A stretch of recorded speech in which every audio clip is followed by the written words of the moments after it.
নমস্কার। আজকের বার্তার তরফ থেকে সকলকে হ্যাপি নিউ ইয়ারের শুভেচ্ছা জানিয়ে শুরু করছি। এবার থেকে সরকারি ডাক্তাররা আর প্রাইভেট প্র্যাকটিস করতে পারবেন না। সরকারি ডাক্তাররা প্রাইভেট প্র্যাকটিস করতে পারবেন না।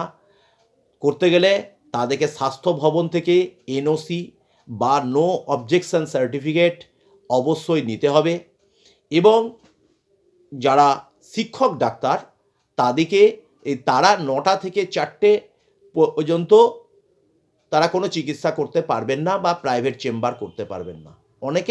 অনেক মেডিকেল কলেজে কর্মরত যে সমস্ত প্রফেসর ডাক্তার আছেন তারা 9টা থেকে 4টে পর্যন্ত কোনো চিকিৎসা করতে পারবেন না।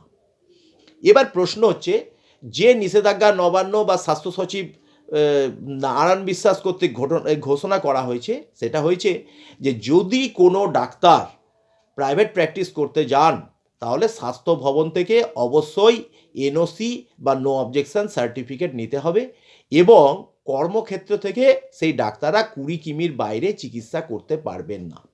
আপনারা এটা জানেন, 20 কিমির বাইরে চিকিৎসা করতে পারবেন না। কিন্তু অনেক ডাক্তার আছে যারা বাইরে থেকে যুক্ত করেন, বহুত বাইরে তারা যোগাযোগ রাখেন। তো তার আগে একটা কথা বলি যে আমার তো মনে হয় যে এই ডাক্তারবাবুরা কি তাদের জন্মভূমি ভুলে গেছেন? কারণ অনেক ডাক্তার আমার জানা আছে যে যারা আমাদের রামপুরহাট শহরের অভিজ্ঞতায় কথা বলি, যে যারা রামপুরহাটে এসেছেন তো তারা কিন্তু এখন দুর্গাপুর, কলকাতা বাইরে ট্রান্সফার হয়ে গেছেন। তবু কিন্তু তারা সেই ডাক্তারদের একটা করে চেম্বার এখানে আছে এবং তাদের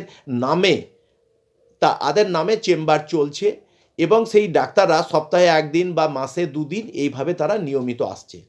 মানে এবং শুধু যে পুরাতন শহরে আসছে তা নয়, এমনি ডাক্তাররা ফেরিওয়ালার মতো কোনোদিন রামপুরহাট, কোনোদিন বর্ধমান, কোনোদিন দুর্গাপুর, কোনোদিন কলকাতা, এইভাবে তারা চিকিৎসা করে যাচ্ছেন। মানে তারা পয়সার জন্য লড়ে যাচ্ছেন। আমি তো মনে করি এরা হচ্ছে ফেরিওয়ালা ডাক্তার।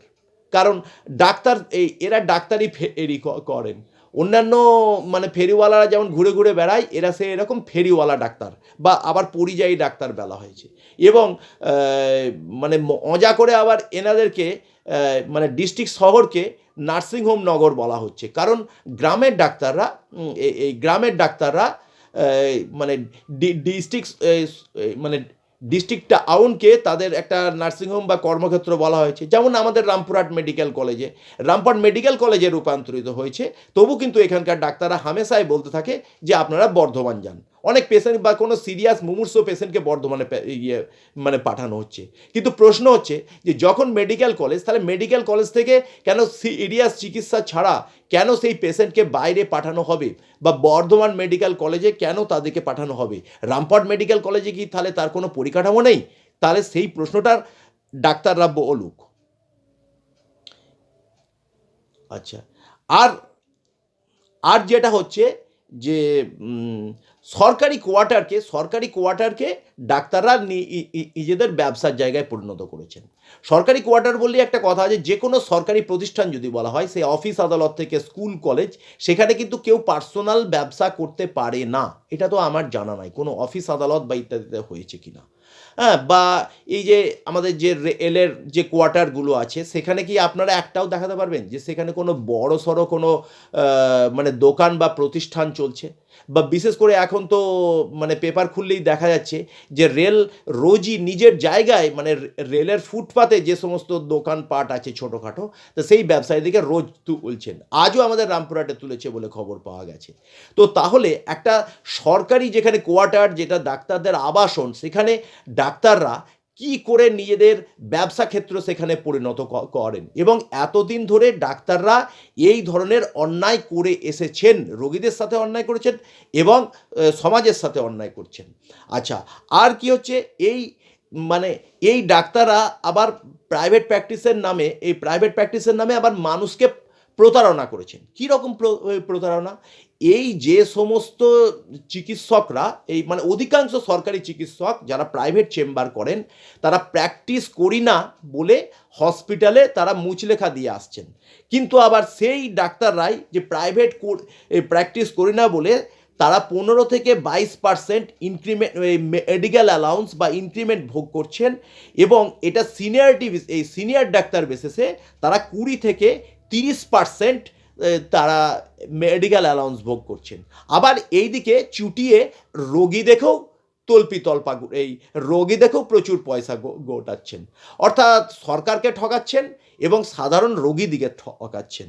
এই সংখ্যা দিনের পর দিন বাড়তে চলেছে। তবে আবার এই খবরও পাওয়া গেছে যে surgery, gynae, orthopaedic, child specialist, এই রকম 80 থেকে 90 ভাগ ডাক্তার এরা কোনো নন প্র্যাকটিস অ্যালাউন্স বা ভাতা নেন না, এই খবরও পাওয়া গেছে। আচ্ছা, এই খবরও পাওয়া গেছে। তো তাহলে এবার প্রশ্ন হচ্ছে যে ডাক্তার তাহলে এই ডাক্তারবাবুরা এতদিন মানুষকে প্রতারণা করে এসেছেন, মানুষের কাছে টাকা পয়সা নিয়ে মানুষের কাছে চেম্বারের নাম করে তারা লক্ষ লক্ষ টাকা কামিয়ে যাচ্ছেন। কিন্তু আমার তো প্রশ্ন ওঠে যে এই ডাক্তারদিকে কিনা মানে মানুষ সমাজের ভগবানের পরেই স্থান দিয়েছেন, এবং এবং এরা কিন্তু সেবা করব মেডিকেল মানে পাস করার পরে এদের কিন্তু এই শপথ নিতে হয়। তো এমনি ভুড়ি ভুড়ি ডাক্তার আছেন। আর একটা, এইভাবে যদি গভর্নমেন্ট যে এনওসি নিয়ে বা ওই 20 কিমির বাইরে ডাক্তারদের প্র্যাকটিস করা যাবে না, এইভাবে যদি এই ক্রাইটেরিয়া দিয়ে থাকেন, তাহলে পশ্চিমবাংলার 28টি মেডিকেল প্রতিষ্ঠানে প্রায় 1400 সরকারি ডাক্তার যারা মেডিকেল কলেজে পড়ান, তারা এই আওতায় পড়ছে। এবং কোন ডাক্তাররা প্র্যাকটিস করতে পারবেন না 20 কিমির বাইরে? গ্রামীণ হসপিটালের ডাক্তাররা, প্রাথমিক স্বাস্থ্যকেন্দ্রের ডাক্তাররা, সাধারণ চিকিৎসক, এইভাবে প্রায় 13,000 সরকারি ডাক্তার যারা মানে এর বাইরে চিকিৎসা করতে পারবে না। হ্যাঁ, এর বাইরে প্রায় 13,000 ডাক্তারের প্রতি এই নিষেধাজ্ঞা নেওয়া হয়েছে। কিন্তু কেন হঠাৎ স্বাস্থ্য ভবন থেকে এই নিষেধাজ্ঞা জারি হলো? কারণ মমতা ব্যানার্জি মুখ্যমন্ত্রী হওয়ার পর থেকে তার কাছ থেকে ডাইরেক্ট ইনডাইরেক্ট এই খবর আসছিল, এবং তিনি এই খবর পেয়ে ডাক্তারদের বিরুদ্ধে এই স্টেপ নিতে তিনি বাধ্য হয়েছেন। ধন্যবাদ। এই ডাক্তারদের এই ভিডিওটা কেমন লাগলো আপনারা অবশ্যই জানাবেন, এবং যদি এই সম্পর্কে আপনাদের কোনো মতামত থাকে তাও জানাবেন, এবং এটা অন্যকে জানার জন্য সাবস্ক্রাইব করে দেন, এবং আপনাদের কাছ থেকে শেয়ার অবশ্যই আশা করছি। জয় হিন্দ, সকলে ভালো থাকুন, সুস্থ থাকুন।